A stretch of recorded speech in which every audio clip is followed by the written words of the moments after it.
Yes, I will present our novel monitoring barrier to investigate the interaction of debris flows and mitigation structures.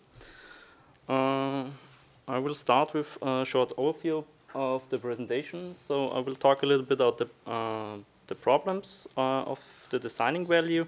Then I will present our monitoring barrier and the sensor systems, and then show some results of the measurements of two debris flows, and talk a little bit about the impact forces and the empirical coefficient, which can be used for the calculation of design values. So the knowledge of design values is of particular importance for the designing of mitigation measures. These values came mostly from experiments, back calculation, or lab experiments. But lab experiments show scaling issues, and back calculations contain also a lot of uncertainties. Real scale tests are rare, and even less data is available about real scale debris flows. So maybe I can start the video. Here's a video of a debris flow in the Gadria torrent before the monitoring barrier was built. It's about 4 meters per second, and the channel width is about 25 meters, so there are really huge boulders inside. So there is a challenge. We see to measure these forces, and there is also the unpredictable initiation challenge for measuring these high forces. But there is a need, so we need a better understanding of this process, also for models like we saw before, the Flow2D or other models, and also a better understanding of the interaction of this mass wasting process with mitigation structures.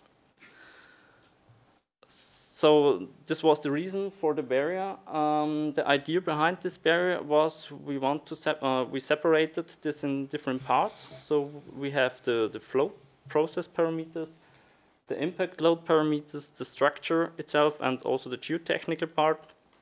I will just focus in my presentation about the flow process parameters and the impact load parameters. The most used formulas for the designing of these mitigation structures are an old approach or old model, just a hydrostatic approach with an empirical factor. We see here this empirical factor can raise up to 10.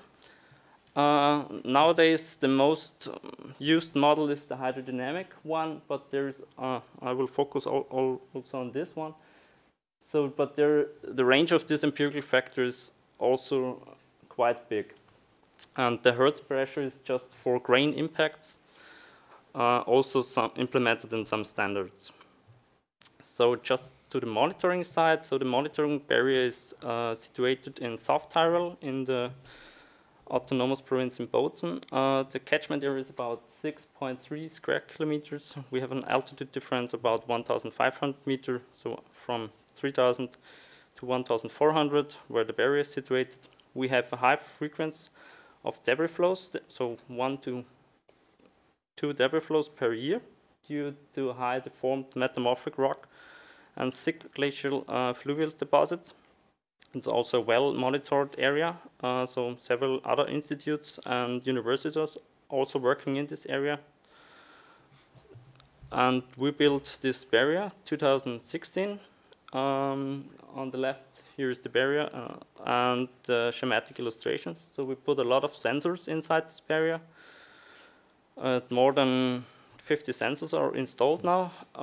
We have load cells on the front.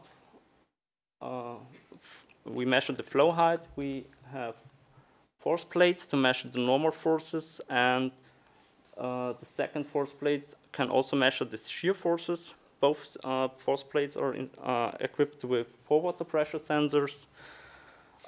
We measure the displacement of the barrier, also the vibration with an acceleration sensor. We have strain gauges installed inside the barrier, and 9 earth pressure sensors below the foundation for the geotechnical part, and also a new method to measure the velocity profile, the vertical velocity profile in a natural debris flow. So we'll just come to the load cells. So for the impact force, they're necessary.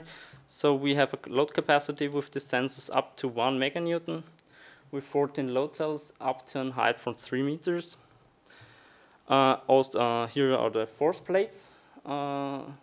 These force plates have 4 load pins, and with these 4 load pins we can also measure the shear forces in 2 directions, so it's also independent of the flow direction. The new method of the vertical velocity profile is we use conductivity sensors. So we have an anode and a cathode, and the changing of these conductivity sensors induced by passing grains can compare from sensor 2 and 1, and then we can cross-correlate these signals, and then we get the velocity. So we can measure the velocity distribution up to a height of 2 meters, in a step of every 15 minutes. 15 meters, centimeters, sorry. Here is the first debris flow. It was a quite small, nice debris flow in the first year. Just testing our barrier with 1 meter and 1 meter per second. This debris flow was composed of one big surge.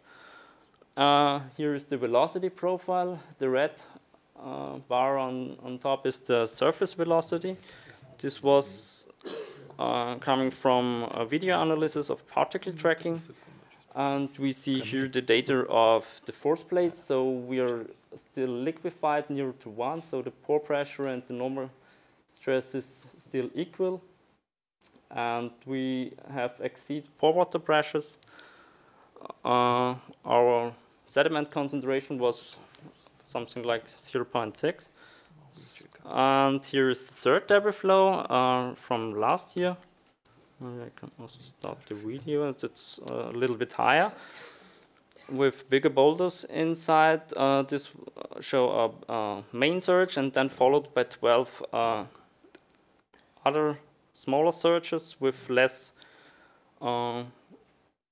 particles inside, up to a height of 1.8 meters. So here's also the velocity profile and the surface velocity and the data of the force plate. So with this, we can calculate the density of the debris flow, and also we measured these impact forces. When we filtered this data, we can get to the fluid pressure, and the surface velocity, we can calculate this alpha factor.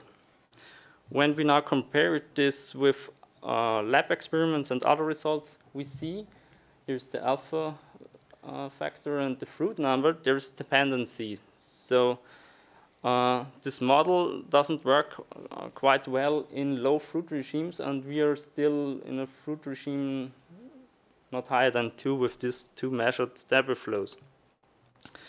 Also, other lab experiments show this tendency, and also some measurements of real debris flows indicate this problem. So we'll just come to the end. So with this measurement, we provide high quality information about natural debris flows, and we indicate a problem of the hydrodynamic model in the low fluid regimes, and with further measurements we want to densify the database of real scale debris flows and to improve hazard assessment on also for standardization. So, thank you very much. Thank you.